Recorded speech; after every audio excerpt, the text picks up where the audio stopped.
Hey, what's going on, everyone? This is Peter Jennings. I go by CSURAM88 across the daily fantasy industry.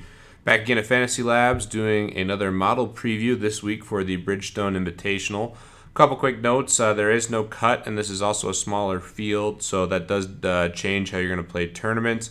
Maybe it changes a little bit in cash games. I haven't really thought of any.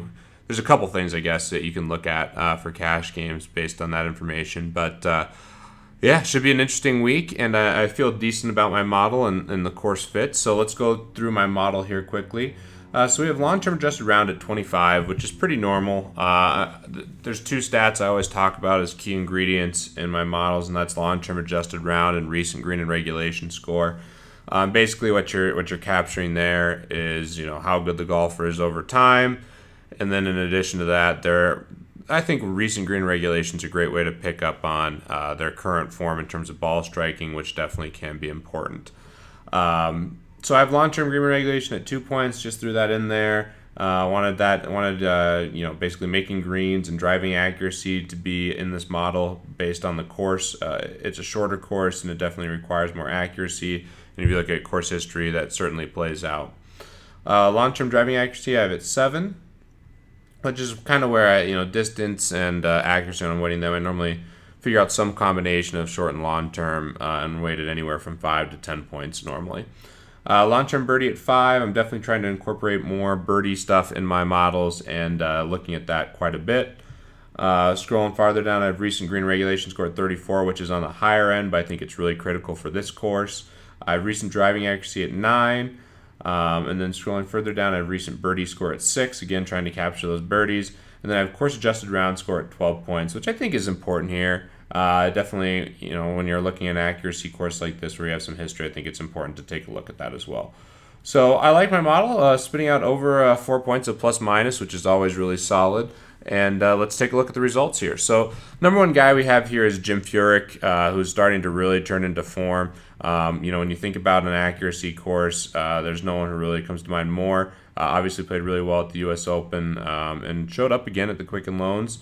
So, coming off the wrist injury, we can kind of now buy into how he's playing. Obviously, we saw this huge break, and then he struggled a little bit when he first came back. But looks like the Jim Furyk of old. Doesn't hit the ball far at all, like you can see here, but he's very accurate, and he hits a ton of greens, which is critical. So I like him, and then if we look over to his course-adjusted round, it's pretty nice. He has a course-adjusted round of 67.8, adjusted round, which is very, very strong. You'll see a lot of guys up here do well because we have course history weighted. So let's take a look at some other guys. I love Matt Kuchar, although I do think Matt Kuchar's a guy who I like more in cut events. Same with Duffner right behind him. These guys are just all huge cut makers. You look at Kuchar, I mean, it's just ridiculous. Last missed cut was in March here, and he's just a top 10 machine, top 5 machine there. There's a famous stat they throw around a bunch on tour since 2010. Matt Kuchar has more top 10s than anyone on tour. So he's a very intriguing guy, but there's a little more value when people are getting cut because essentially Kuchar never gets cut. And that's the same for Duffner, who I really like at this spot, but again, he's a guy who seldom misses cuts, and there's not as much of a premium on those guys this week. Then we have DJ, the defending champ. He's rating higher in this model than Jason Day. I think that's a coin flip between those two. I like both of them a lot. Wouldn't fault anyone for playing either one of them. Probably the two best players in the world right now. Rory's obviously right there with them. Spieth has definitely taken a little bit of a step back, I think, relative to the rest of that group. But I love DJ, and I definitely have no problem playing him. Even though he's a driving distance guy instead of an accuracy guy, I think he's an elite option. Lingmerth, Keldson, Leishman, I think are all fine. Think Scott's a nice GPP play. Really like Shane Lowry. Now, we talked about Kuchar and we talked about, obviously Duffner. Let's take a look at Lowry, who misses a ton of cuts, but when he doesn't, he seems to do well.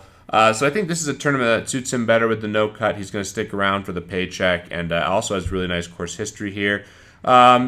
Decently long, decently accurate. So I think he's fine.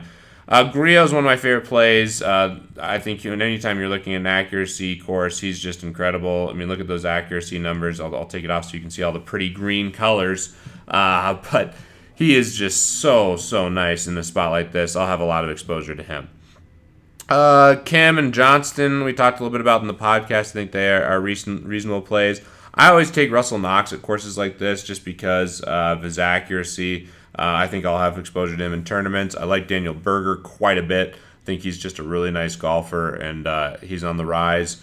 Patrick Reed is nice at his price. There you see Jason Day, Bubba Watson. Jordan Spieth a little bit lower. I think Justin Rose is a really nice tournament play if we can find out that his back is doing fine. Ricky Fowler putts well in these greens, and he just saw a huge price gap down. I think I'll definitely have exposure to him in tournaments.